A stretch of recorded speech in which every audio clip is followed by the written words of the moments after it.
Buenos días a todos, bienvenidos a la Biblioteca Nacional, a este acto en el que vamos a contar el proyecto de digitalización de incunables y nada, muchas gracias a todos por estar aquí.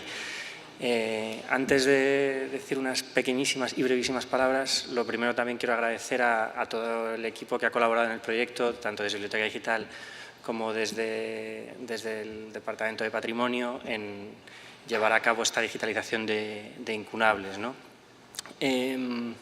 Lógicamente, yo no voy a hablar ni sobre incunables ni sobre digitalización, porque para eso están aquí ellas. Y yo solo quería hacer una pequeña reflexión sobre el momento en el que estamos, en el que está la digitalización en la Biblioteca Nacional y digamos, en la proyección en la que estamos. Vale. En 2008 empezó en la biblioteca un gran proceso de digitalización gracias al apoyo de Telefónica, muy generoso, y pues cuando yo me incorporé a la Biblioteca Digital en 2010 todavía estábamos incorporando estos procesos de digitalización a los trabajos de los departamentos. La digitalización así masiva o sistemática era una tarea un poco sobrevenida en cierto modo, ¿no? Hoy esto está completamente superado, la digitalización forma parte de las tareas habituales de las distintas salas y servicios de la biblioteca y bueno, pues los procedimientos funcionan estupendamente, ¿no? Entonces, lo que ha cambiado de entonces a ahora es, por una parte, el foco, es decir, en aquel momento, y ahora también evidentemente se trata de digitalizar la mayor cantidad de fondos posibles, y eso sigue siendo así. Sin embargo, pasado este tiempo, también nos podemos plantear no solo digitalizar todo lo posible, que sigue estando ahí en nuestro horizonte, sino también reflexionar para cómo digitalizar y cómo enfocar la digitalización de determinados fondos pensando en determinados usuarios, ¿no? En este sentido, el caso de los incunables además planteaba un dilema, ¿no?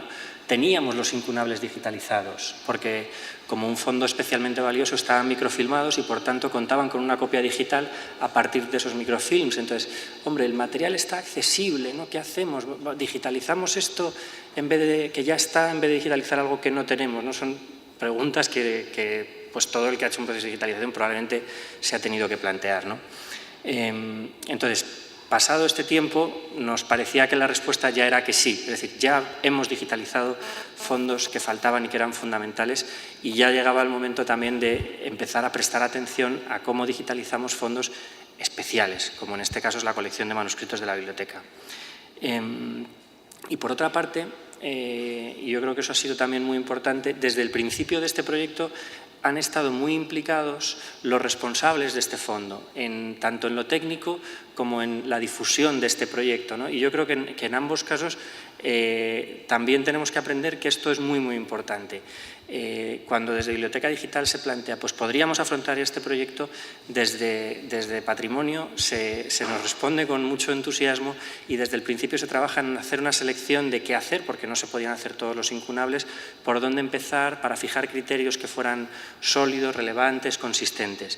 Y al mismo tiempo también nos dicen, oye, la digitalización de incunables plantea algunas características que para el investigador de incunables son relevantes y queremos que se tengan en cuenta y tal. Esto es parte del éxito de cómo se han digitalizado los incunables y yo creo que es una lección importante para tener en cuenta en el futuro. Y también muy importante y casi más novedoso en cierto modo es cómo hemos difundido este proyecto. El récord ahora mismo, el día que más visitas ha habido a la Biblioteca Digital Hispánica es el día que se anunció que se había digitalizado esta colección. Y los incunables son una colección de difícil acceso para el público no especializado, entre el cual me incluyo. Por decirlo así, a mí los incunables, más allá de la anécdota, no me dicen nada. Están en latín y tienen textos que no me van a contar nada que en principio me interese. Y sin embargo, una colección así de ardua atrajo el mayor número de visitantes en un día a la Biblioteca Digital. Esto fue porque se planificó la comunicación de esto con antelación. Se contó con el servicio de manuscritos incunables para la difusión de esto. Se preparó con tiempo, se contó, se hizo accesible, se escribió un post, se estuvo atento en Twitter, etc.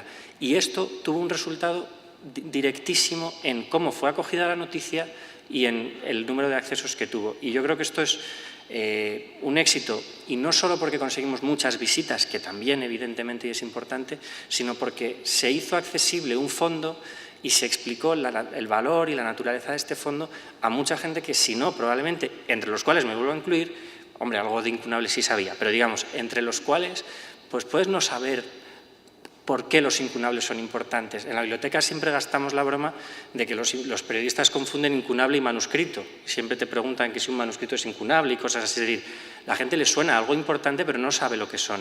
Y en este sentido, el poder hacer este proyecto, el que nos sirva para contar qué son los incunables, para que la gente los visite, yo creo que cumple al 100% la misión de la biblioteca de preservar y difundir las colecciones. Y nada, como digo, de incunables y de digitalización no soy yo el que tiene que hablar, así que ya les dejo paso y nada, dándoles la bienvenida, espero que pasen un rato muy agradable y nada, muchas gracias por estar aquí.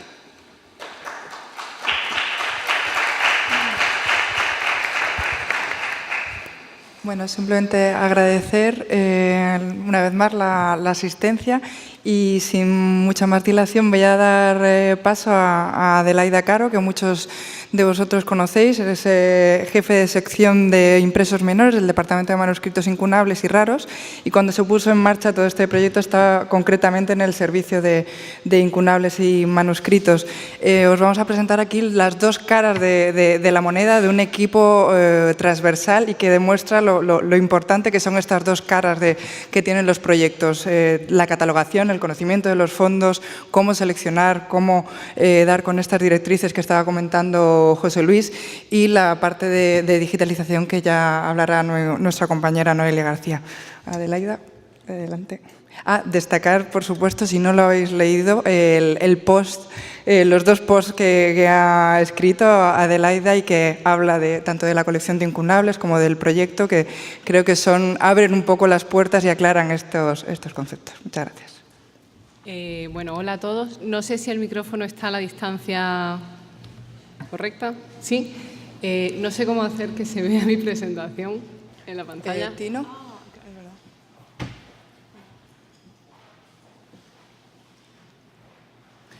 Vale, bueno, pues nada, bienvenidos todos, gracias por estar aquí. Gracias a la directora del departamento, a la jefa del servicio de manuscritos incunables, a todos los que habéis venido. Bueno, para empezar, quería deciros que para todo aquel que conoce o se imagina la envergadura de una colección de fondo antiguo de una institución como es la Biblioteca Nacional, es consciente de que esto es un proyecto pequeño, o sea, incluso un proyecto muy pequeño, ¿no? Son unos 350 incunables sobre más de 3.000 que tiene nuestra colección, por hablar de una colección pequeña de fondo antiguo dentro de lo que son todos nuestros materiales. O sea, los incunables comparados con impresos de los siglos posteriores, con manuscritos, etcétera, es una colección limitada. Se le ha dado bastante importancia, a pesar de ser una colección pequeña, porque, entre otras cosas, hemos pretendido hacer con ella lo que Cristina Guillén, la jefa del Servicio de Divulgación y Gestión del Fondo Antiguo, llamó un laboratorio, una forma que podíamos ensayar para trabajar con futuras colecciones en este caso de fondo antiguo. Iré explicando algunas pequeñas particularidades que ha tenido esta colección. He preparado un PowerPoint un poco a modo de guía de lo que voy diciendo, no es esencial, pero bueno, por tenerlo así un poco. Y también quiero destacar que ha sido un proyecto, a pesar de pequeño, en el que ha participado mucha gente del Departamento de Manuscritos Incunables y Raros. Cristina Guillén, a la que ya he citado, que ha llevado todo el tema del control de movimiento de fondos, como casi siempre hace. Ha estado trabajando conmigo desde el principio en elaboración de unas tablas. Está muy lejos, muy cerca. ¿Muy lejos?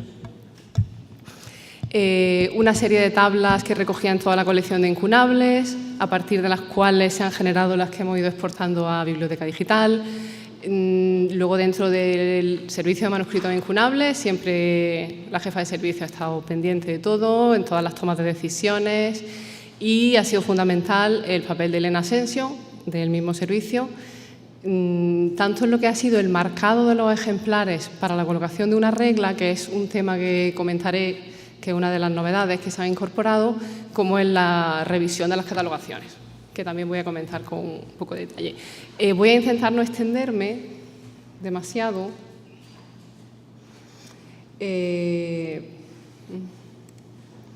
Bueno, nada. Para empezar, deciros que, como ya comentaba José Luis, este es un momento importante, como todo el mundo en biblioteca sabe, para el tema de digitalización de fondos. Ahora mismo tenemos las tecnologías que nos permiten poner a disposición del usuario una serie de materiales que no lo estaban hace no tanto tiempo. O sea, ahora mismo estamos dando por sobreentendido que es posible el acceso a unos fondos que hasta hace no mucho era muy complejo. Cuando hablamos, por ejemplo, de un ejemplar único, pues sea un incunable, un impreso del 16, un grabado, un manuscrito, siempre lo es, por definición. Quizá ahora no seamos conscientes de la envergadura del concepto de ejemplar único. Significa que si está depositado en una única biblioteca del mundo entero, si no tenemos acceso a esa biblioteca, nunca tendremos acceso al ejemplar. La digitalización, pues, por primera vez en la historia ha permitido que esto se supla, en algunos casos mejor, en otros peor, pero sí supone una diferencia enorme con lo que teníamos antes, ¿no? Entonces, es un gran momento para la difusión del fondo antiguo y la digitalización. En cuanto a los incunables, como ha comentado también José Luis, a pesar de ser un fondo muy especializado que a priori atrae a un tipo de usuario muy especializado, es una de las colecciones que más se consultan en Biblioteca Digital Hispánica. Eso me lo ha comentado muchas veces Elena Sánchez Nogales del Servicio de Biblioteca Digital. Es increíble lo que se consultan los incunables. A pesar de que las copias digitales que se tenían hasta ahora, y en parte se siguen teniendo, no son de buena calidad. Y bueno, actualmente hay muchas bibliotecas con mucho fondo antiguo que están embarcadas en proyectos de digitalización de este tipo. Actualmente, una parte importante de la colección digital de incunables de la Biblioteca Nacional procede de microfilms. Esto lo ha comentado José Luis también. En su momento, cuando se comenzó con la digitalización, se pensó que era un fondo importante, que era interesante que estuviera presente en Biblioteca Digital Hispánica y se utilizaron los microfilms.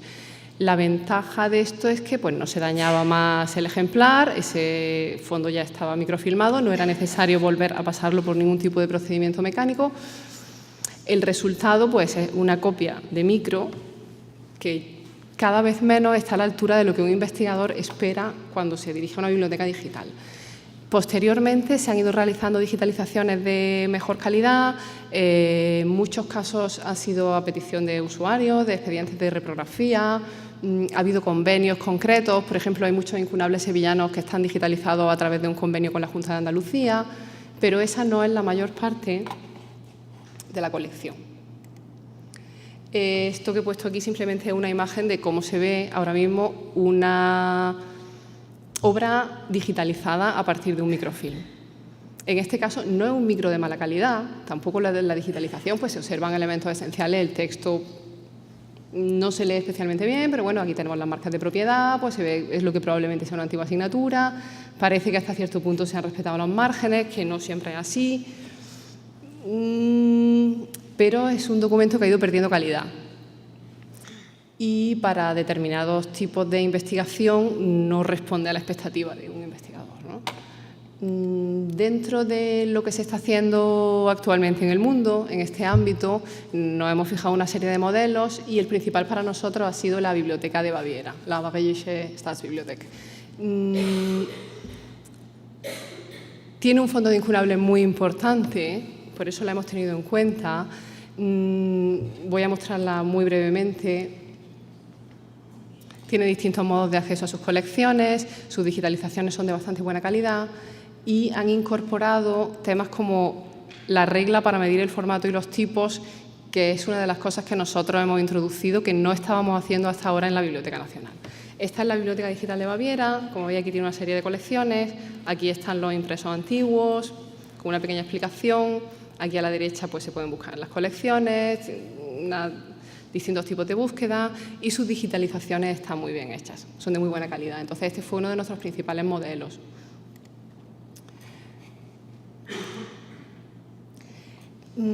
¿Qué hacer a la hora de comenzar a digitalizar incunables? Esto es un proyecto que partió del área de biblioteca digital. Se nos propuso y desde el Servicio de Manuscritos Incunables se pensó en la colección de incunables españoles. Los incunables impresos en España se estima que fueron unos hubo unas 1.050 ediciones, nosotros tenemos unas 350, alrededor del 30%, no es poco, es una colección importante. Tiene además un número muy elevado de ejemplares únicos. Es una colección que en parte no está muy controlada, porque al haber tantos ejemplares que no se conservan en muchas bibliotecas, la probabilidad de que estén bien descritos es menor. He mostrado aquí un par de ejemplos para que uno se haga cargo de qué supone tener un ejemplar único que además es fragmentario. Eso significa que hacer una descripción correcta y exhaustiva de esa edición va a ser muy difícil, porque solo tenemos un ejemplo y ese ejemplo además no está completo. Por ejemplo, este repertorio de los tiempos, que además es muy conocido,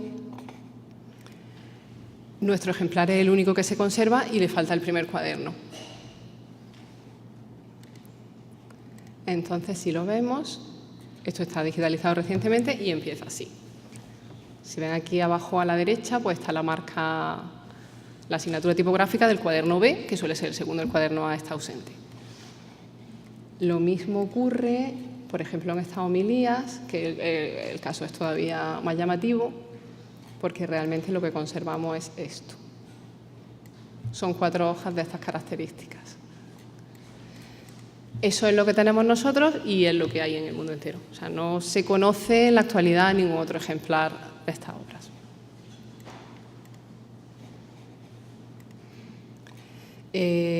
A la hora de realizar esta selección, en principio partimos de la obra de Francisco Bindel, un librero especializado en fondo antiguo, tiene una obra muy importante, el arte tipográfico en España, y aparte de ella tiene una pequeña obra que reúne los incunables impresos en España que había en la Biblioteca Nacional en 1935.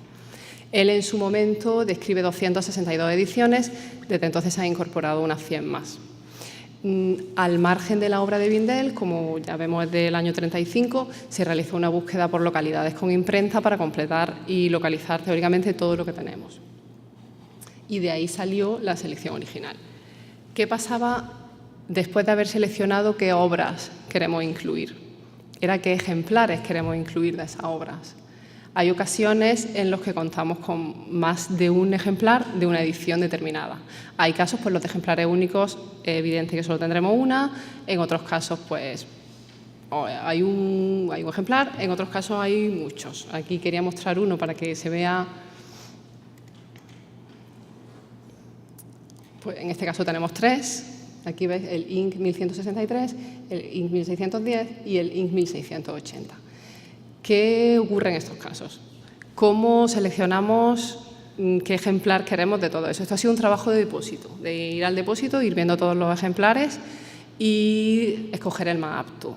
En principio hemos optado por el que estuviera más completo, teniendo en cuenta que en las obras de este periodo no es infrecuente que los ejemplares estén mútilos, en ocasiones de hojas, en ocasiones de cuadernos completos, como hemos visto en el caso del repertorio de los tiempos, que carece del primer cuadernillo. Hay más problemas, aparte de que un ejemplar esté mútilo. También puede tener un tipo de deterioro al que le afectaría mucho una digitalización. O sea, siempre se comenta, bueno, pero los deterioros, ¿qué importancia tienen? Depende del tipo de deterioro. Si se trata de un ejemplar al que una persona sin escrúpulos le ha recortado sus preciosas iniciales silografiadas, eso no afecta si se digitaliza o no. O sea, el escáner no va a dañar más esta obra. Si por el contrario tiene un papel quebradizo que puede deshacerse con facilidad, pues no sería recomendable pasarlo por una máquina. Y un tercer problema son las obras que están encuadernadas en lo que se conocen como volúmenes facticios. Esto se trata de volúmenes en los que se han encuadernado obras juntas que en ocasiones guardan algún tipo de relación entre sí, pues pueden ser del mismo impresor, del mismo autor, del mismo tema. En algunas otras ocasiones simplemente es por el formato, tenían un tamaño muy parecido y se encuadernaron juntas.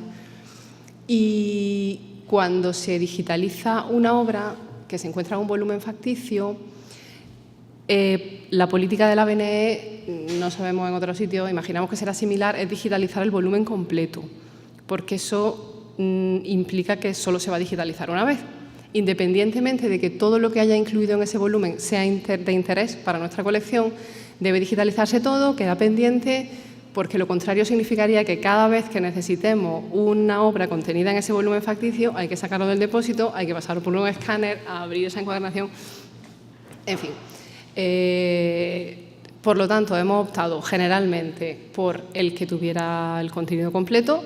Si no había ninguno, hemos tenido que ir viendo caso por caso qué tipo de deterioro tiene, si ese deterioro permite que se digitalice, si es una facticia, se ha optado por digitalizar la facticia completa, y cuando todos los ejemplares estaban bien o todos los ejemplares estaban mal porque tenían alguno de estos problemas, pues se han considerado también una serie de elementos que pueden dar un valor especial al ejemplar, ¿no? Pues puede ser las marcas de propiedad que puedan tener, anotaciones manuscritas. Por ejemplo, recientemente aquí se ha hablado mucho de la adquisición de las vidas de artistas de Vasari, que está anotada por el Greco.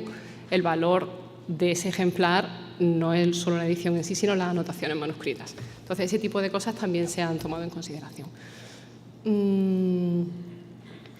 Llegando ya a lo que ha sido el punto clave de lo que hemos introducido realmente en esta colección, que no estábamos haciendo con anterioridad, tiene que ver con las medidas originales de la obra.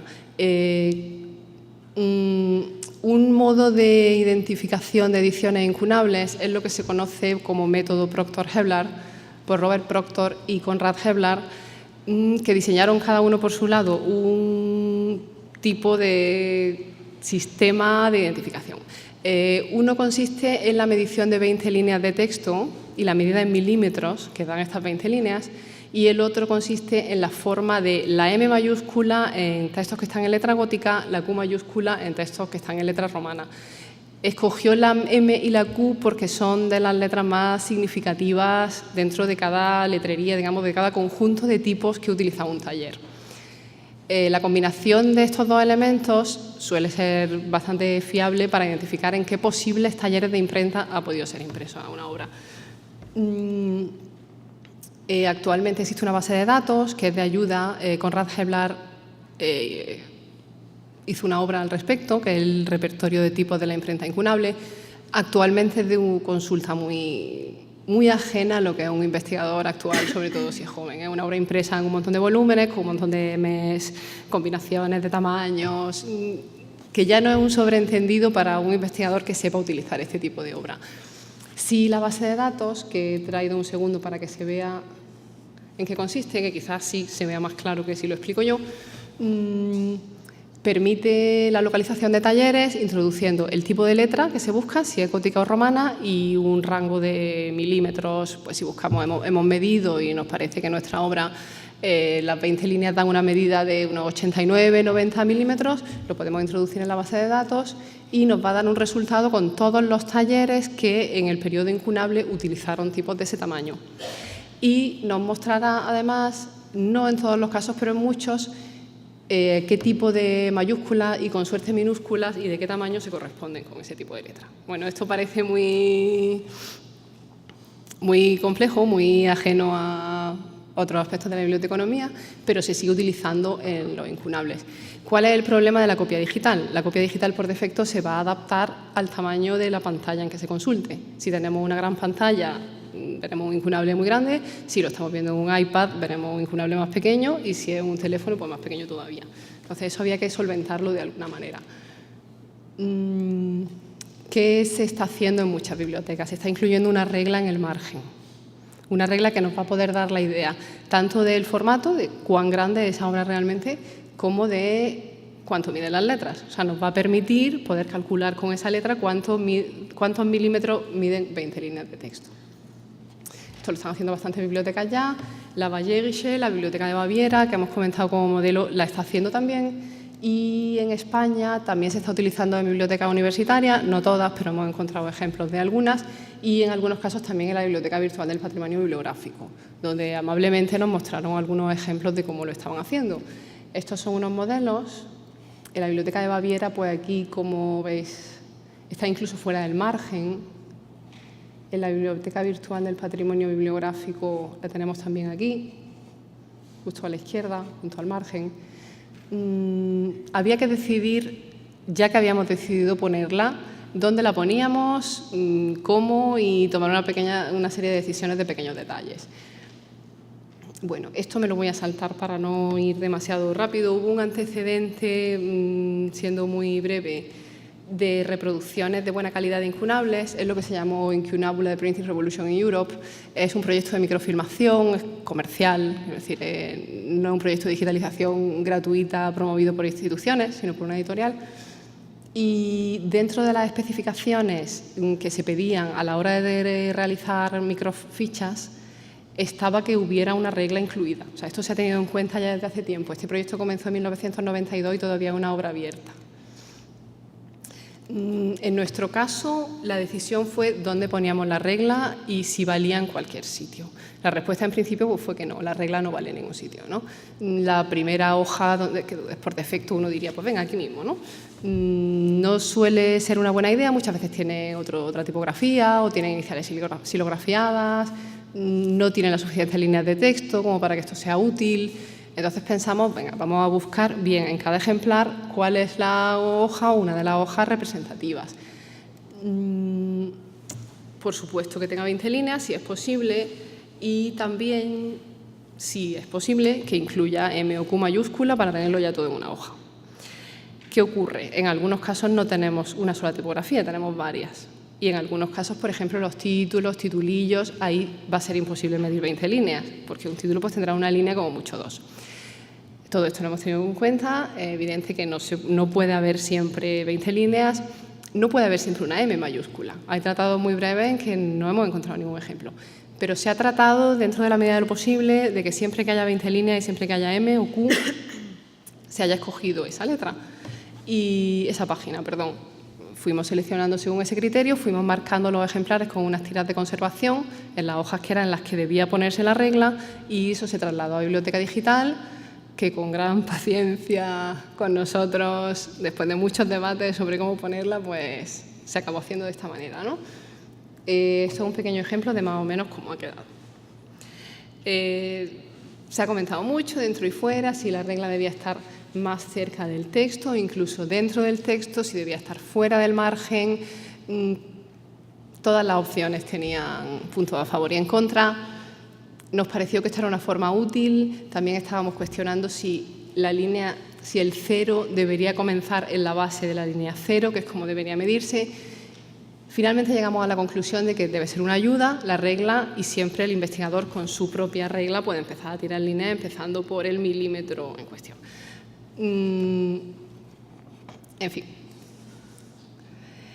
Al margen del tema de la regla, que ha sido el punto central de las novedades que se han introducido, se ha pedido otra serie de especificaciones a Biblioteca Digital, algunas de las cuales ya se estaban teniendo en cuenta con impresos antiguos y con manuscritos, que básicamente son que se incluyera una carta de color para que exista la posibilidad de calibrar el color de la imagen, que también dependiendo del ordenador en que se ve no siempre se visualiza exactamente igual. Esto es importante, que se reprodujera el ejemplar íntegro.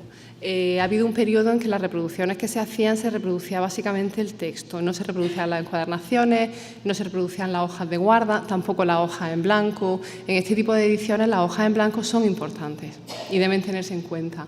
Y, por supuesto, las anotaciones marginales.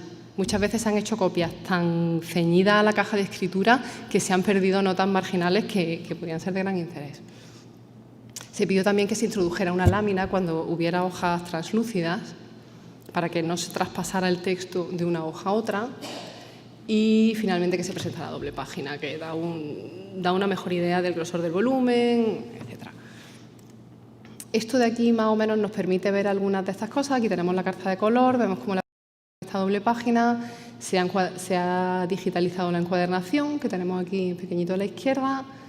Al principio tenemos unas imágenes con las páginas en las que está puesta la regla, que están incluidas en una carpetilla que se ha incorporado al principio con el título de características técnicas para que no interfieran con la consulta de la obra en sí. En un primer momento se veían las imágenes con la regla y a continuación empezaba la obra. Eso daba un poco de pie a confusión. O sea, el usuario abría aquello y lo primero que veía eran unas hojas que ni siquiera parecían estar en orden, eso no parecía el principio del texto, tenían una regla, luego el texto empezaba otra vez y finalmente se ha decidido que esté en una carpeta aparte para que el que lo desee lo pueda consultar y quien no lo desee pues directamente puede pasar a la obra completa digitalizada.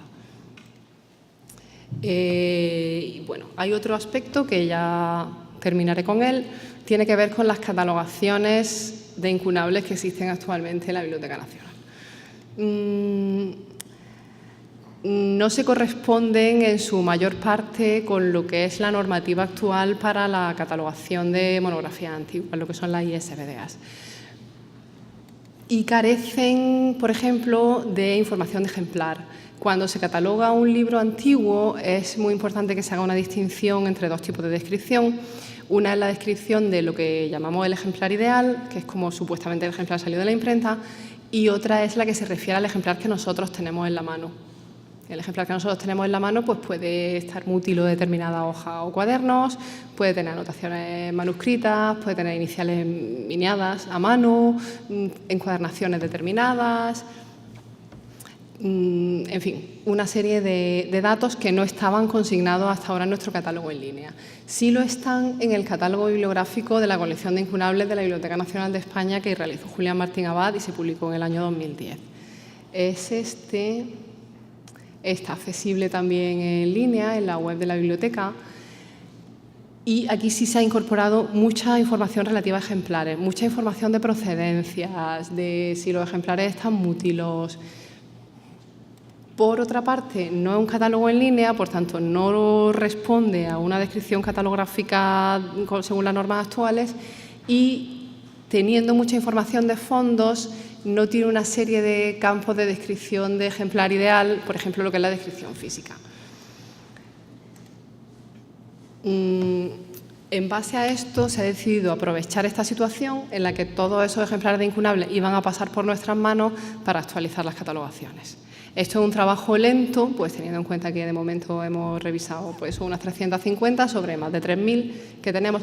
Las catalogaciones que se han ido haciendo en los últimos años ya sí corresponden grosso modo con la ISBDA, no habría que revisarlo todo, pero las que se hicieron en un primer momento proceden de un volcado de unas fichas y no se tuvo en cuenta esta normativa.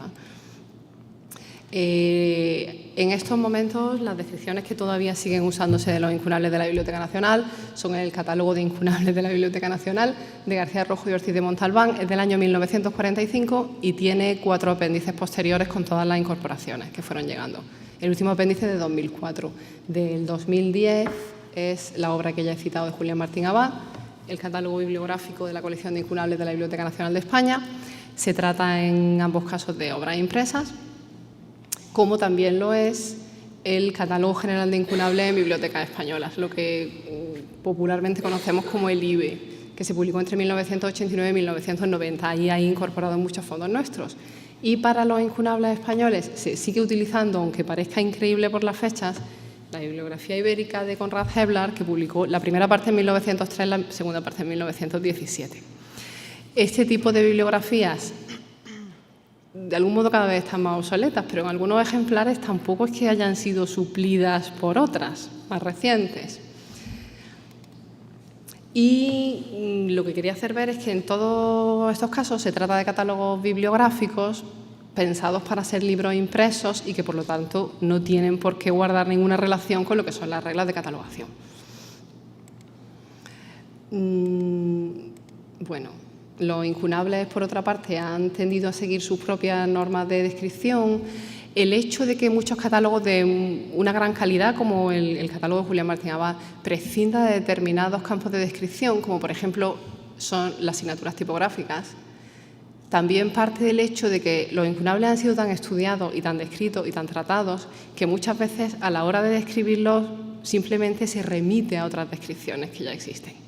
Si se observa un registro catalográfico de un incunable, el campo de referencias bibliográficas suele ser muy extenso, tiene una serie de abreviaturas, en fin, de siglas, a otros catálogos que ya con anterioridad han descrito esa misma edición. Eso hace que en muchos casos se considere innecesario rellenar una serie de datos que ¿por qué deberíamos volver a poner si ya remitiéndonos a catálogos externos podríamos tenerlo? Eso es como el gran debate sobre cómo debería catalogarse un incunable, ¿no? Nosotros hemos optado en este caso por asimilarnos a la ISBDA, a la normativa catalográfica actual, que sí incluye la descripción de esa serie de campos. Por supuesto, esto no implica que no citemos las fuentes. Estamos citando las fuentes, pero en nuestro registro ya estamos dando una descripción de la obra. Estamos recogiendo las asignaturas tipográficas, que son, para quien no esté familiarizado con ellas, una forma previa a la foliación y previa a la paginación, en la que cada cuadernillo está marcado por una letra, digamos un código alfanumérico con una letra y un número conforme van pasando las hojas. Esto, que ahora mismo es muy ajeno a una obra moderna, se utiliza mucho en el libro antiguo y también es una forma muy habitual de identificación de ediciones. Ir contando estos códigos, no estas asignaturas tipográficas.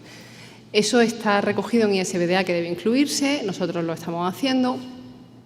También hemos visto algunos modelos antes de decidirnos, uno de ellos es la Real Biblioteca, por supuesto que tiene unas muy buenas descripciones de incunables. Voy a mostrar un rápido ejemplo por no dedicar ya más tiempo a esta parte,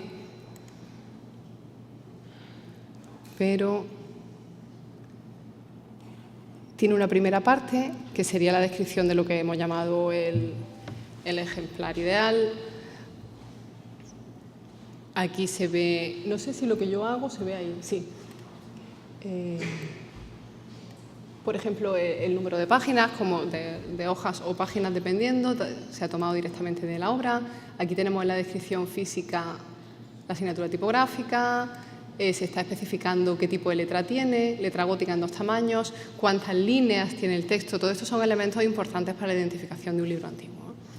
Y a continuación tiene lo que sería el registro del ejemplar concreto, los fondos, lo solemos llamar, son los datos del ejemplar y aquí se está especificando pues, qué encuadernación lleva, si tiene antiguas asignaturas, si tiene apostillas marginales, etc. Este ha sido nuestro principal modelo para nuestras descripciones actuales, que han quedado así.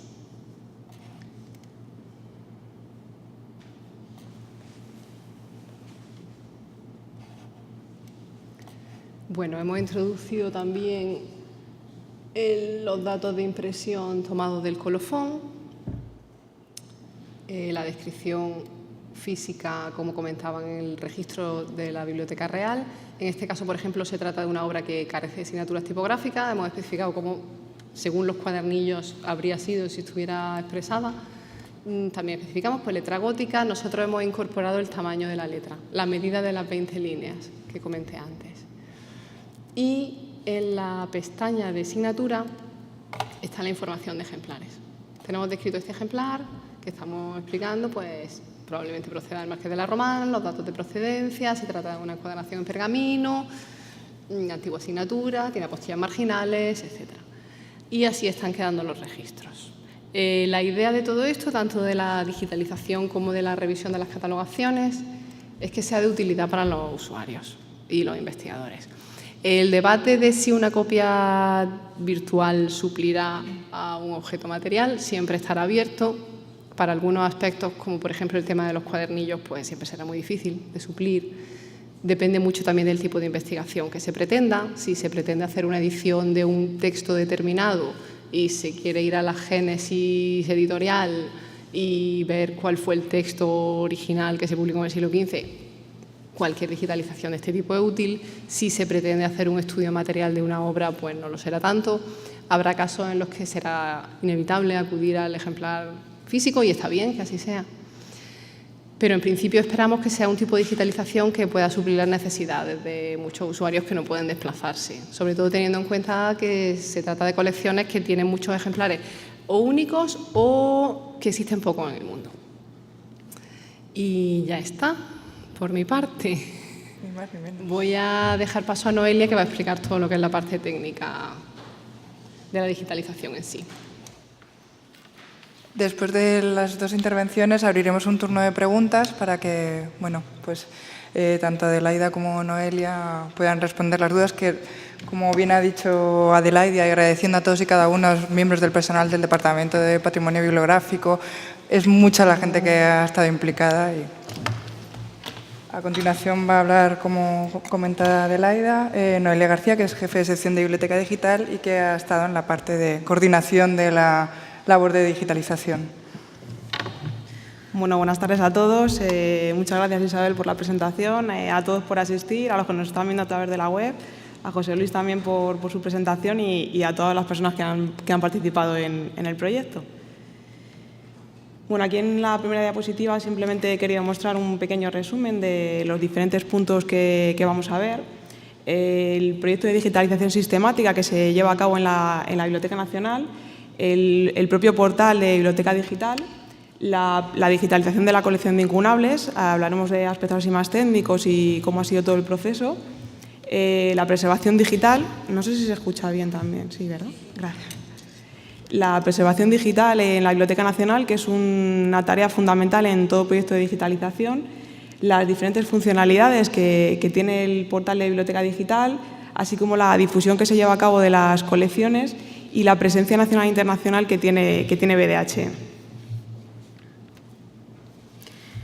Bueno, a lo largo de los 300 años de historia, la Biblioteca Nacional ha conseguido reunir un importante fondo bibliográfico que suma ya más de 30 millones de documentos.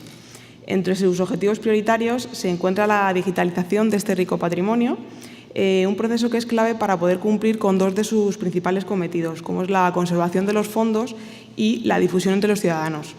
La digitalización se presenta, por tanto, como una de las mejores opciones para poder hacer frente al doble compromiso de difusión y conservación de los documentos en las bibliotecas.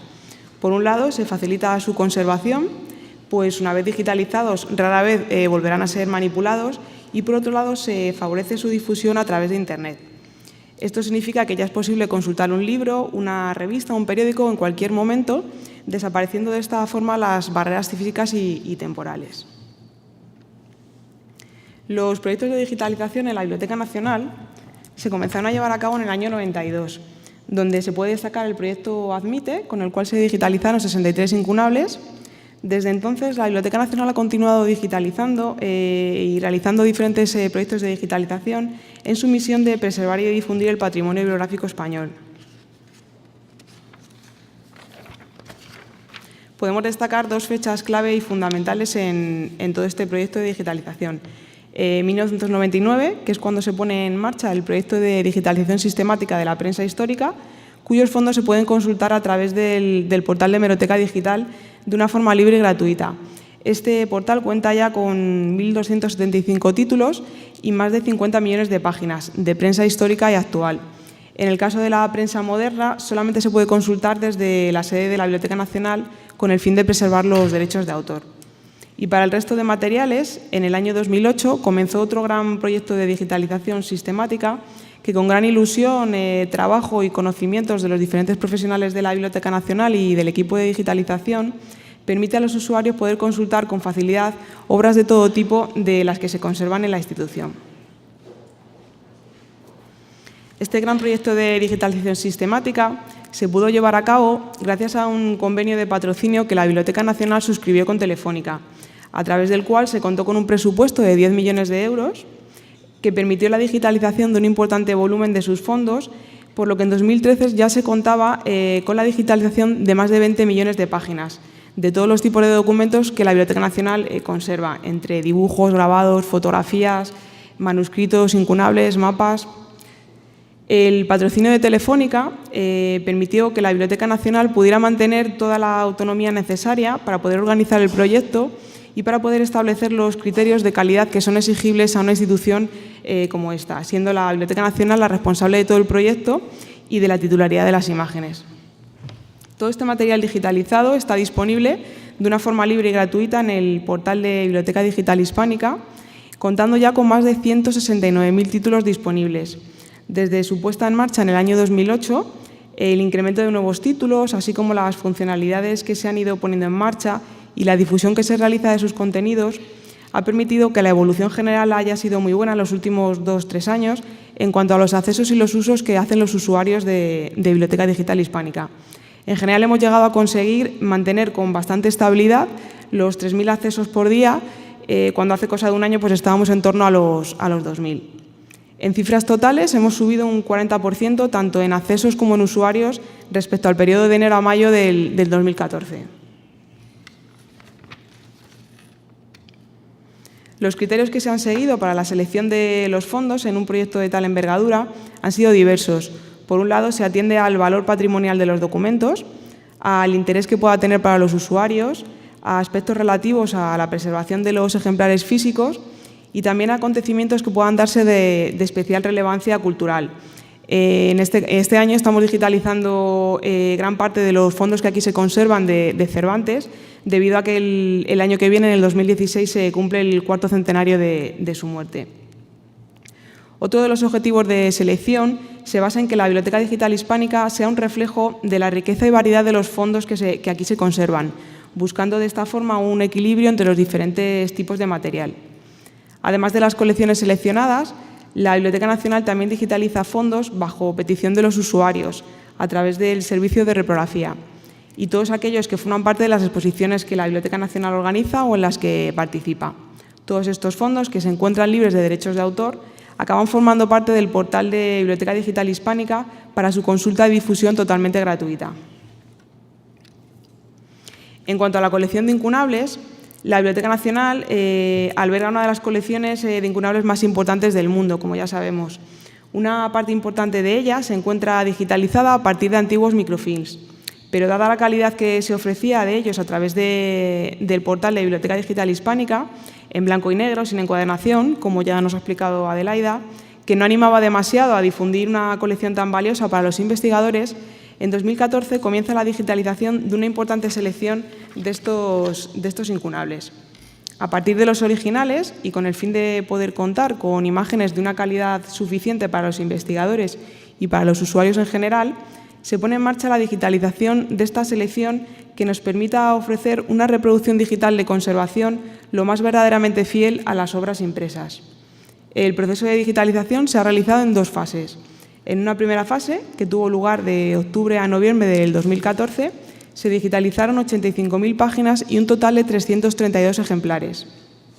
En una segunda fase, bajo un proyecto en el que se simultanean diferentes líneas de digitalización, que comienza en enero del 2015 y acaba de finalizar ahora a principios de junio, una de las líneas es la de los incunables españoles que en la fase anterior no se habían podido digitalizar, que quedaron pendientes de la selección que se había realizado, y por tanto se digitalizan 27.964 páginas y 80 ejemplares. La colección total de incunables que se conserva aquí en la Biblioteca Nacional está formada por alrededor de 3.100 ejemplares, de los cuales se encuentran ya digitalizados y disponibles en BDH 1.408, siendo 345 los que se han digitalizado o redigitalizado, en los casos en que había una versión de poca calidad, de la colección de incunables españoles. Queda, por tanto, muchísimo trabajo todavía por hacer. Los criterios de selección, en un primer momento, se encaminaron a seleccionar los más importantes, utilizando como referencia el catálogo de títulos incunables de la British Library, con el fin de poder localizar ejemplares únicos en España, Portugal o en el mundo. Tras consultarlo con el Servicio de Manuscritos Incunables, nos proponen que la selección se lleve a cabo siguiendo el orden topográfico, ya que es una forma de control mucho más sencilla para poder supervisar la evolución del trabajo. Finalmente, nos proponen que la selección se lleve a cabo sobre los incunables españoles, sobre ediciones de la mayor parte de los talleres de imprenta que estuvieron activos en España en el siglo XV. La digitalización de la colección de incunables españoles se ha llevado a cabo con un escáner de la gama Digibook. Este escáner, que es el que ven en la diapositiva, permite la digitalización a color de obras manuscritas o impresas encuadernadas, mayoritariamente ilustradas y de fondos gráficos en hojas sueltas, como son fotografías, carteles, mapas, colecciones de efémera, y el formato máximo que permite alcanzar es de A1. Produce imágenes de una altísima calidad, en una escala de resoluciones que va de 200 a 800 puntos por pulgada, dependiendo del formato digitalizado. El escáner, como ven en las imágenes, se encuentra conectado a un equipo informático desde el que se controla todo el funcionamiento del mismo. En cuanto a la producción diaria que se ha conseguido, ha sido un poco más lenta que con otras colecciones, por el proceso previo a realizar para la digitalización de las páginas que llevan regla, como nos ha explicado ya Adelaida, ya que la colocación de la misma y su captura individual consume mucho más tiempo que el que se dedica a digitalizar el ejemplar completo o el de otras colecciones que no tienen esta casuística. Antes de comenzar con la digitalización propiamente dicha, lo primero que se realiza es la calibración del color, de la calibración personalizada de cada ejemplar, debido a que el tamaño y, por lo tanto, la distancia focal varía de uno a otro. El proceso de calibración del color consiste en ajustar la configuración del color del monitor a un nivel estándar, de manera que la imagen se presente de la misma manera en los diferentes monitores en los que se consulte. Por ello se ajusta el foco a 300 píxeles por pulgada y se realiza la carta de color manteniendo unos valores de blanco y negro estándar. Una vez que el escáner está calibrado y que todos los parámetros están correctos, se efectúa la primera captura, que sería la de la propia carta de color. Esta primera captura se realiza sobre una página en blanco, sobre alguna página que tenga texto, ya que una página en blanco pues, no podría tomar como valor el negro. Se realiza una captura al principio de la obra, otra en el medio y otra al final, para chequear que los valores no varían y en el caso de que variaran se volvería a calibrar nuevamente. A continuación se sitúan las reglas en los márgenes de las páginas que han sido marcadas por los compañeros del Servicio de Manuscritos Incunables, que, como ya ha explicado Adelaida, pues, servirá a los investigadores para medir el tamaño de los tipos y que permitirá poder identificar los talleres de imprenta incunable. La regla se coloca pegada al borde de la hoja, por dentro del margen, no a la caja de escritura, coincidiendo el cero justo con la esquina superior de la hoja. Con cada página marcada se realizará el mismo proceso y la consiguiente captura de la imagen. Una vez digitalizadas estas páginas, se comenzaría con la digitalización del ejemplar completo. Lo primero que se realiza es la encuadernación abierta, a continuación la cubierta, si la tuviera, hojas de guarda, y todo el resto de partes que contenga el ejemplar, incluidas las hojas en blanco. El motivo de la importancia de las hojas en blanco es que en ocasiones forman parte de cuadernillos. Muchas veces la primera y última hoja de la obra están en blanco, pero forman parte de ella y al faltar estas no pueden contarse correctamente, por ello su digitalización es fundamental. Al finalizar la presentación vamos a ver un pequeño vídeo que ha realizado el Departamento de Comunicaciones, donde van a ver un poquito todo el proceso de calibración y de digitalización. Para poder generar una imagen lo más limpia posible, en los casos en que se precise será necesario la colocación debajo de cada cierto número de páginas de unas cartulinas negras mates para que no se vea el volumen total de páginas ni se aprecie ningún brillo en la imagen. El operario irá recolocando esas cartulinas a medida que avance la digitalización. En el caso de que las páginas tengan algún agujero o les falte algún trozo, se pondrá una cartulina de fondo para ver bien la delimitación de la página. Y en el caso de que las páginas posteriores se transparenten mucho, también el operario utilizará una cartulina que permitirá poder visualizar con la mayor claridad posible el texto de la página.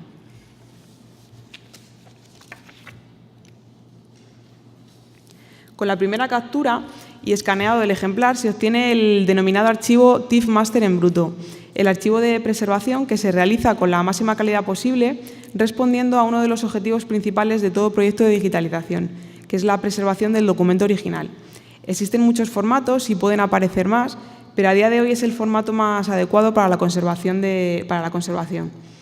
El archivo TIFF Master representa la copia de seguridad y se utiliza para producir los ficheros derivados o de difusión. Debido a que estas imágenes son la base para poder generar otras, las imágenes TIFF en ningún caso deberán ser cortadas, ni tratadas, ni manipuladas. Como características a señalar son las que ven en pantalla. Es el formato más apropiado y universal, ya que lo soportan todas las plataformas. Con otros formatos, cada software puede interpretar los colores de una forma distinta, pero en el caso del TIFF, al ser un formato que ya está convertido, es una interpretación y mantiene los mismos colores con cualquier software. Representa lo más fielmente posible la información que contiene la fuente original, es muy flexible y es un archivo generalmente de gran tamaño, ya que contiene mucha información sobre la imagen, por lo que habrá que contar con suficiente espacio para su almacenamiento. En cuanto a las especificaciones técnicas que se pidieron al equipo de digitalización para la digitalización de esta colección, es que la resolución de captura fuera de 300 píxeles por pulgada, el formato de archivo de salida fuera un TIFF sin compresión, la profundidad de color fuera de 24 bits, la captura de las imágenes a doble página y que se incluyera la carta de color en todos los ejemplares.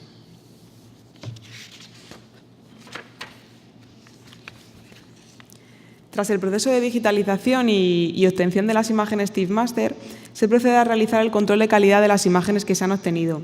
Se revisa que los valores de la carta de color estén bien y sean correctos. Se revisa que no falte ninguna página o que ninguna esté repetida.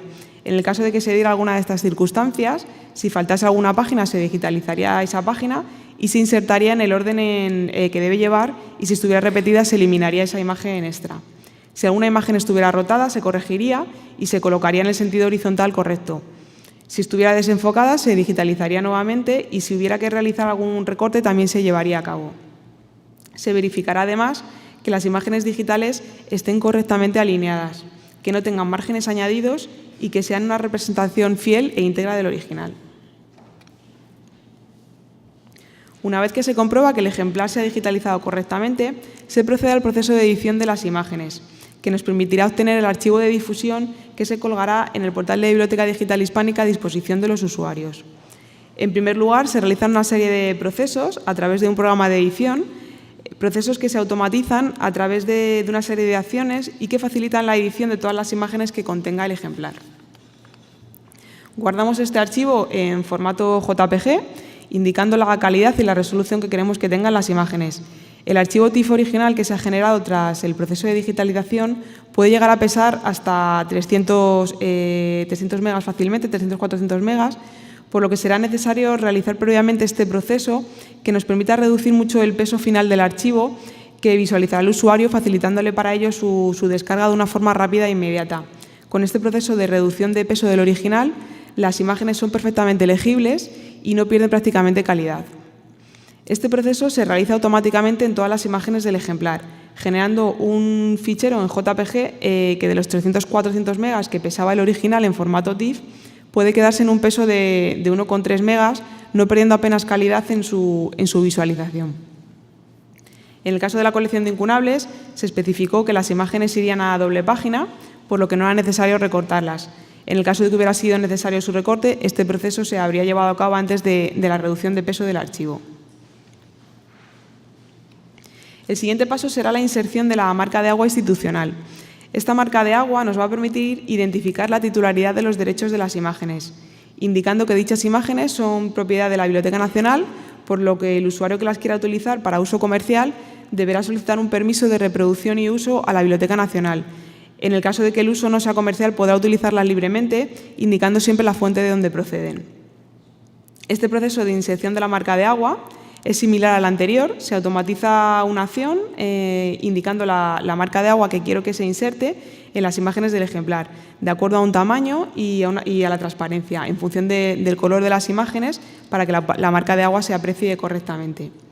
La marca de agua se insertará en el ángulo inferior derecho centrada y nunca deberá tapar o superponerse sobre información del original. Una vez que se cuenta con todos los ficheros JPG con la marca de agua, a continuación se procede a generar el fichero en formato PDF. Un PDF único con todas las... Una vez que está generado, se optimiza nuevamente para poder reducir el peso un poquillo más sin perder ningún tipo de calidad.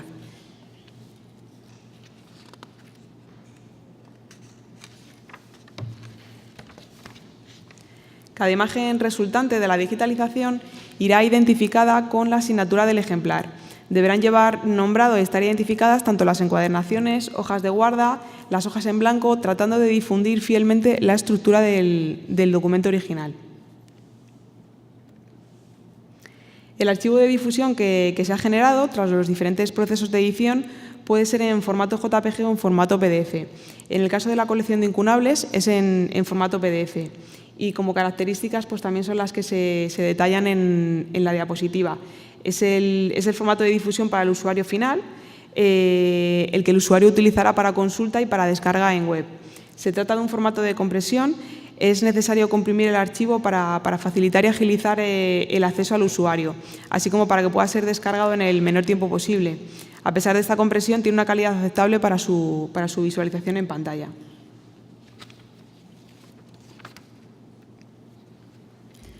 Una vez que está todo revisado y generadas las imágenes máster, los JPG y los PDF, la colección ya estaría lista para su difusión y, por tanto, para su integración en el portal de la Biblioteca Digital Hispánica. Antes de esta integración, se deben generar los metadatos descriptivos en formato MAR XML, los datos bibliográficos que describen pues, cada uno de los ejemplares, lo que es el autor, título, fecha de edición, descripción física, etc., y que nos permitirán poder realizar búsquedas en el portal. Los ficheros que contienen estos metadatos se extraen de Symfony, que es el catálogo automatizado de la Biblioteca Nacional. Aprovechando la preparación de los ejemplares para su digitalización, tal como ya ha comentado Adelaida, desde el Servicio de Manuscritos Incunables se revisaron las descripciones de los registros bibliográficos que se encuentran en el catálogo automatizado, siguiendo la normativa actual de catalogación de monografías antiguas y enriqueciéndolos con información detallada de cada uno de los ejemplares digitalizados. Tras la edición de los metadatos, se procede a cargar el archivo de difusión junto a su fichero de metadatos asociado en Pandora, que es el sistema de gestión de objetos digitales que utilizamos en el servicio de biblioteca digital. Y tras el proceso de indexación interno, los archivos ya se encontrarían disponibles para su consulta y difusión a través de BDH. Además de los metadatos descriptivos, se generan también los metadatos de preservación premis que acompañan a los archivos máster producidos en la fase de digitalización.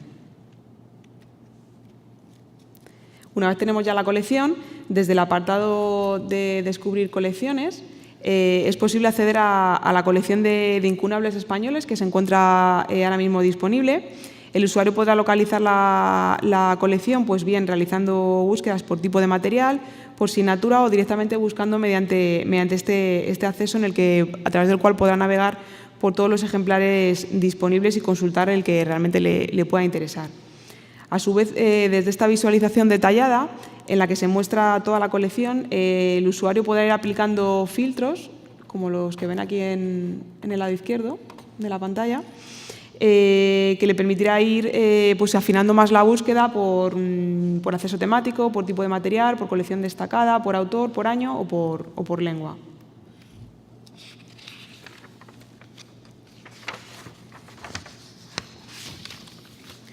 En cuanto a su visualización en el visor de BDH, al acceder al ejemplar digital nos encontramos que en la parte izquierda de la pantalla se muestra la estructura en árbol con el ejemplar o ejemplares disponibles, en el caso de que hubiera más de un ejemplar digitalizado. En el caso de los ejemplares que cuenten con hojas marcadas por la regla para la medición de los tipos, estas imágenes se muestran de una forma independiente de la obra completa. Como pueden ver, arriba estaría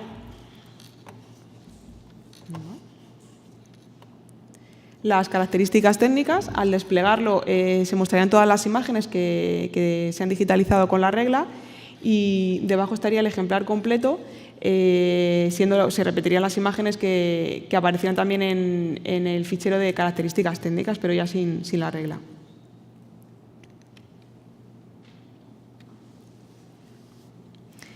Además de preservar las colecciones físicas que posee la Biblioteca Nacional, cuyo proceso se lleva a cabo, como hemos visto, a través de la digitalización, es necesario también asegurar la preservación de las imágenes digitales que se generan con la digitalización.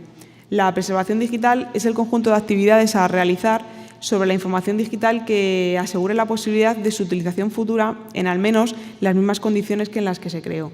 Es por ello que la digitalización conlleva una tarea asociada, la de asegurar que todo el material esté accesible en el futuro. Para ello se requiere disponer de un importante espacio de almacenamiento y de programas diseñados específicamente para asegurar a largo plazo la integridad de los objetos digitales. La Biblioteca Nacional, gracias al proyecto de digitalización sistemática, implantó un sistema específico de preservación digital, pionero en España, que nos permite hacer chequeos de antivirus, así como auditorías para poder comprobar que la información almacenada se preserva de la forma correcta. Hasta el momento se cuenta ya con 70 terabytes de información preservada y en continuo proceso de nuevas ingestas que permitan disponer cada vez de un mayor volumen de obras digitalizadas perfectamente preservadas.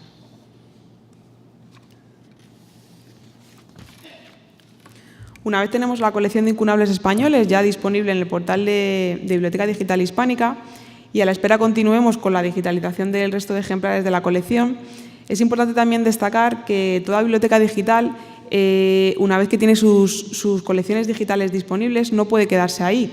Debe dotarlas de diferentes funcionalidades que ayuden y permitan a los usuarios a navegar con autonomía sobre todas ellas.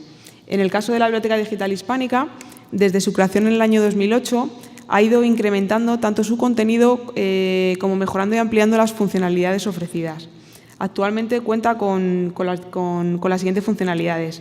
Una búsqueda sencilla que nos permite buscar por título, por autor, materia o descripción, así como en el texto de los documentos en el caso de que estos cuenten con reconocimiento óptico de caracteres, con OCR. Se cuenta además con una búsqueda avanzada que nos va a permitir combinar diversos campos de búsqueda como lugar de publicación, datos de edición, asignatura, indicando además la fecha de publicación que queremos para acotar la búsqueda, el tipo de documento o la lengua. Como ya he comentado, una vez tenemos los resultados de búsqueda, es posible aplicar diferentes filtros que nos permitan ir afinando más los resultados. Las colecciones destacadas las podemos consultar también de forma general desde el acceso de descubrir colecciones, así como realizar búsquedas por tipo de documento. Otra de las funcionalidades que se ofrecen es el de guardar registros para poder exportarlos, enviarlos o descargarlos. Esta funcionalidad permitirá descargar o enviar por correo electrónico los registros que seleccionemos en forma de lista de texto plano. Una vez seleccionados, se muestra una página, como la que están viendo en pantalla, con una visualización abreviada de los registros que hemos marcado. Desde aquí se da la opción de descargar en un archivo en formato TXT o bien enviarlos por correo electrónico. Otro de los servicios que se ofrecen a través de Biblioteca Digital Hispánica es el servicio de alertas de búsquedas determinadas. Con esta funcionalidad, el usuario podrá recibir alertas de las nuevas obras que se hayan incorporado a BDH. Para ello, cumplimentará un formulario en el que indicará el correo electrónico donde quiere recibir estas alertas, así como los campos de interés que generarán su alerta y la periodicidad con la que querrá recibirlas. Al pie de cada registro bibliográfico, el usuario se va a encontrar que tanto en la visualización abreviada como en la completa se cuenta con una serie de funcionalidades 2.0 que le van a permitir obtener el enlace estable tanto del registro bibliográfico como del objeto digital. Nos va a permitir además compartir una obra que sea de su interés en su página de Facebook o en su cuenta de Twitter. El usuario podrá además realizar comentarios a una obra concreta, comentario que pasa por una validación que el usuario acepta, que se ajusta a unas normas y una vez han sido aceptadas se publica y figuraría junto al registro bibliográfico.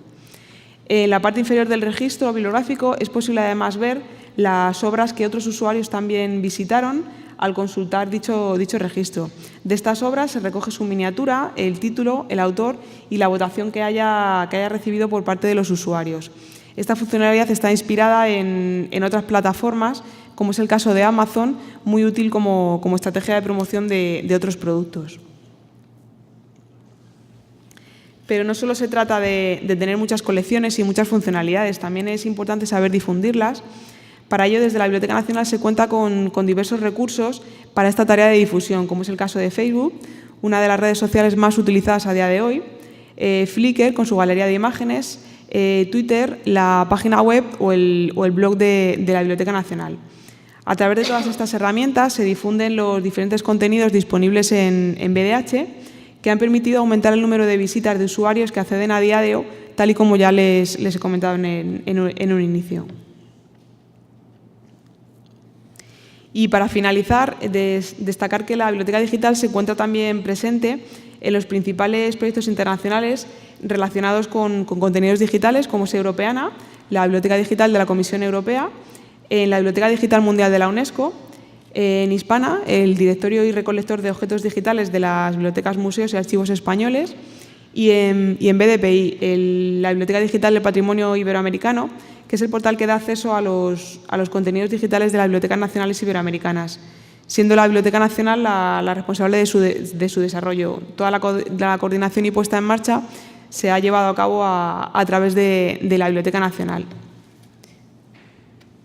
Y por mi parte nada más. Como les he comentado, vamos a ver un pequeño vídeo que ha realizado el Departamento de Comunicaciones donde se ve un poquito todo este proceso de digitalización, desde que la obra sale del depósito, cómo los compañeros del Servicio de Manuscritos Incunables marcan las páginas que deben llevar la regla y ya el proceso de digitalización propiamente dicho.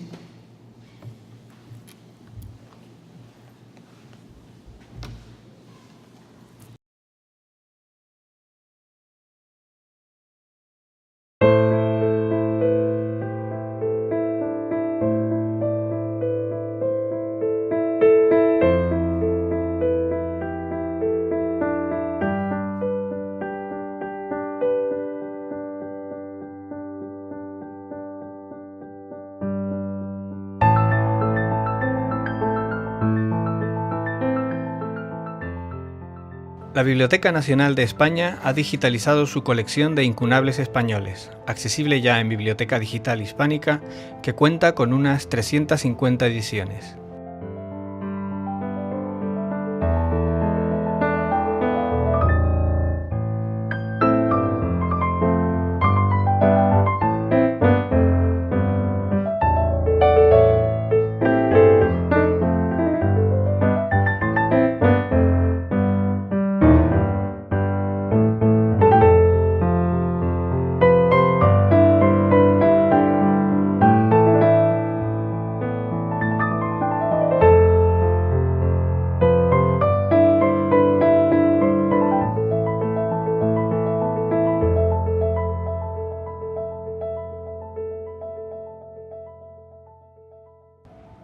Como las ediciones incunables suelen carecer de portada, y a veces de colofón, para su identificación se combina la medida en milímetros de 20 líneas de texto con la forma de la M o Q mayúsculas.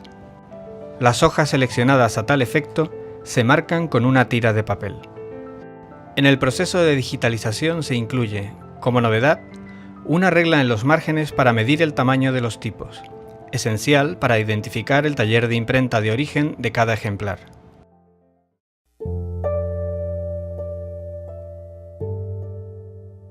El primer paso para la digitalización es el proceso de calibración, individual para cada ejemplar, tanto en foco como en color. Esta última consiste en ajustar la configuración del monitor a un nivel estándar, mediante uso de una carta de color.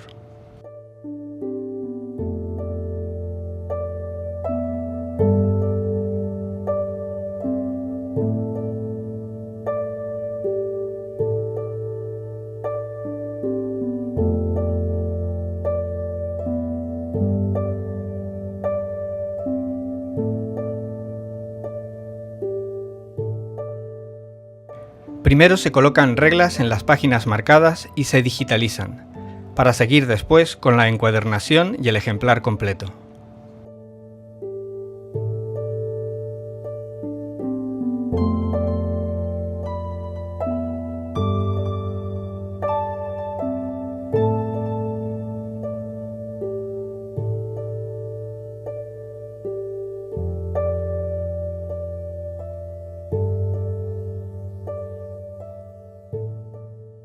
Se obtienen unos ficheros TIFF master que posteriormente son editados para generar el archivo de difusión web.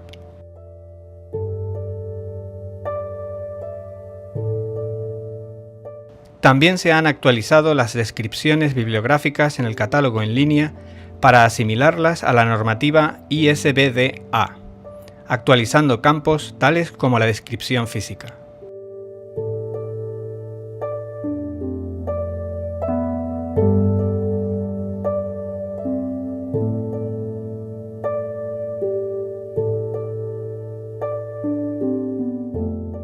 La Biblioteca Digital Hispánica se puede consultar desde bne.es. Actualmente hay disponibles más de 300 ejemplares incunables españoles digitalizados, que se pueden consultar en su totalidad en el portal de la BDH.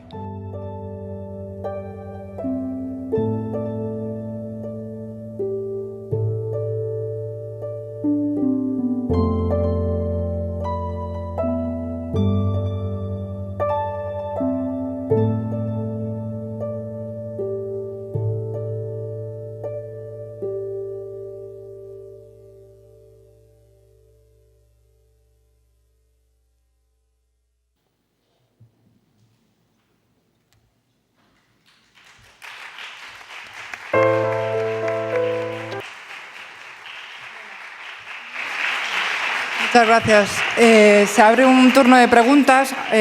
Antes me gustaría volver a agradecer a Adelaida y a Noelia la participación en esta cita y sobre todo, bueno, recoger un poco el guante que ha dicho al principio Adelaida de que era un laboratorio y efectivamente la verdad que ha sido una experiencia decir que exquisita el ver la coordinación y el trabajo de cada uno de los miembros de de los equipos implicados y simplemente anunciar que seguiremos ampliando esta colección, que no son, como ya hemos dicho, los 350, sino que hay muchísimo trabajo por hacer.